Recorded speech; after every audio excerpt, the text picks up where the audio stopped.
நம்ம கிட்ட 2 ஈவோ பண்டல் இருக்கு. ரெண்டுமே விண்டர்லேண்ட் பண்டல் தான். இது 2023, இது 2025. இந்த ரெண்டுல எது பெருசுன்னு அடிச்சு காட்டு. ஃபர்ஸ்ட் காஸ்டியூம் ரெண்டுலயுமே 2 ஸ்டைல்ல பண்டல் இருக்கு. அப்புறம் என்ட்ரி அனிமேஷன், நம்ம ஓல்ட் அனிமேஷன். ரெண்டுல எது நல்லா இருக்குன்னு நீங்களே சொல்லுங்க. புதுசா வந்ததை பாத்துடலாம்.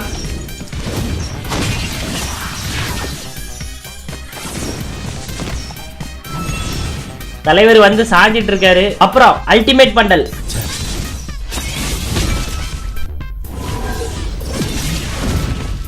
இதுலயே நியூ தான் வின் பண்ற மாதிரி இருக்கு. இனிதான் ஆட்டமே இருக்கு. இந்த மெடிக்கெட் போடுற ஸ்டைலு, ஜம்ப் பண்ற ஸ்டைலு, துள்ளுறது. ஃபர்ஸ்ட் மெடிக்கெட் எஃபெக்ட், அப்புறம் ஜம்பிங் எஃபெக்ட், அப்புறம் டயர்ல ஜம்ப் பண்றது. டோட்டலா ஓல்டு நல்லா இருக்கா இல்ல நியூ நல்லா இருக்கா கமெண்ட்ல சொல்லுங்க.